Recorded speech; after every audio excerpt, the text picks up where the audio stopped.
การนิมนต์ទៅបិណ្ឌបាតនេះមិនមែនជាអ្នកសុំទានទេព្រះសង្ឃដែលនិមន្តបិណ្ឌបាតនេះមិនមែនជាជន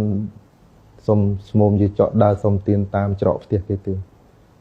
ជាការនិមន្តទៅទទួលចង្ហាន់របស់ពុទ្ធបរិស័ទដោយសទ្ធាមិនមែនដោយការបង្ខិតបង្ខំឬក៏មិនមែនដោយល្បិចកិច្ចកលណាមួយដែលដើម្បីនឹងធ្វើឲ្យពុទ្ធបរិស័ទថ្វាយចង្ហាន់របស់អស់ទាំងនោះមកខ្លួនទេភិក្ខុព្រះសម្មាសម្ពុទ្ធជាម្ចាស់បានបញ្ញត្តិច្បាស់ណាស់ថាភិក្ខុនេះអាចសុំរបស់អ្នកដទៃបានលុះត្រាតែអ្នកដទៃនឹងអនុញ្ញាតពាក្យថាអនុញ្ញាតលោកប្រើពាក្យថាបវារណាមានន័យថាប្រគល់សិទ្ធឲ្យសុំឧទាហរណ៍ដូចថាមានញោមម្នាក់ឈ្មោះកគាត់ថាគាត់ក៏ជ្រះថ្លាជាមួយភិក្ខុមួយអង្គឈ្មោះខពនាមខលោកគាត់ថាខ្ញុំសូមខ្ញុំប្រករណាសូមបវរណាចំពោះលោកម្ចាស់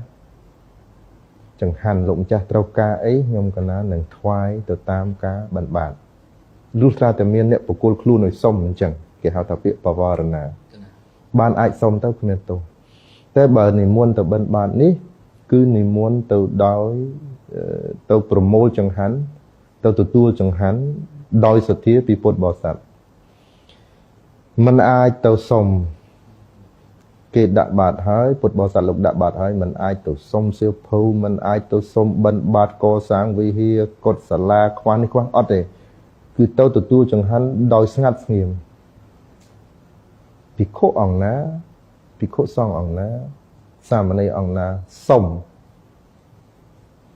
ពុទ្ធបរិស័ទត្រូវការនេះត្រូវការនោះខណៈពេលដែលបិណ្ឌបាតនេះជាការខុសឆ្គងជាការខុសពីនេះអត់អាចសុំបានទេហើយមិនអាចទៅគោះទ្វារបានទេមានគេហៅអាគោចរដ្ឋានមានតែកន្លែងដែលមិនគួរទៅហ្នឹង6កន្លែងជាពិសេសដូចជាកន្លែង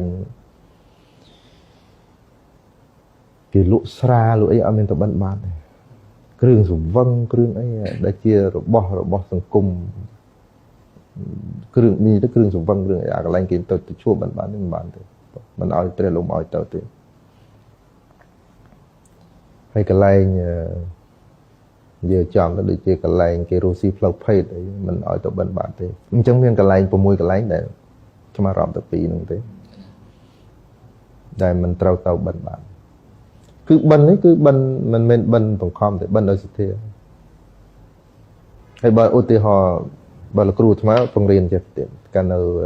លោកគ្រូព្រះឧបជាលោកថាបើយើងនិមន្តដើរកាត់មុខផ្ទះគេបើសិនជាឃើញអាការៈរបស់អ្នកផ្ទះនឹងមិនទំនងជាអ្នកជ្រះថ្លាទេក៏អត់ឲ្យឈប់ដែរហើយការទទួលចង្ហាន់នេះគឺទទួលដោយការអរតនានិមន្តអត់មែនទៅឈប់ឲ្យទៅគោះទ្វារប្រាប់គេដាក់បាតទេអាហ្នឹងមិនមែនសទ្ធាទេអាហ្នឹងមិនមែនការទទួលចង្ហាន់ប្រកបដោយសទ្ធាទេវាទៅជាការសុំទានហ្នឹងអញ្ចឹងយើងភិក្ខុសង្ឃដែលនិមន្តទៅបិណ្ឌបាតនេះមានតម្លៃលើសពីស្មោមជាចកជាការទទួលចង្ហាន់ប្រកបដោយសទ្ធាពាក្យហ្នឹងច្បាស់ណាស់ប្រកបដោយសទ្ធាអញ្ចឹងការអាត្មាបញ្ជាក់ឡើងវិញនិមន្តបិណ្ឌបាតឲ្យសុំរបស់គេសុំអីលើសពីចង្ហាន់បិណ្ឌបាតសុំអីក៏ដោយឲ្យតែលើសពីអ្វីដែលគេអាចថ្វាយគេអាចប្រគេនបានគឺរបស់នឹងខុសទាំងអស់បើសិនជាញាតិញោមហ្នឹងមិនបវរណាមានន័យថាមិនប្រគល់សិទ្ធឲ្យសុំទេហើយជារួមអ្នកដែលមានបវរណាករណីបវរណាហ្នឹងមានតិចតួចបំផុតដែរអាត្មានិមន្តបិណ្ឌបាតដែរជាណាទឹកចឹងបិណ្ឌ2ដងអីចឹងទៅហើយពុទ្ធបរិស័ទលោកមែនទេលោកដាក់ចង្ហាន់ដាក់អីហ្នឹងក៏ទៅតាមអ្វីដែលលោកមានប៉ុណ្ណឹងទេ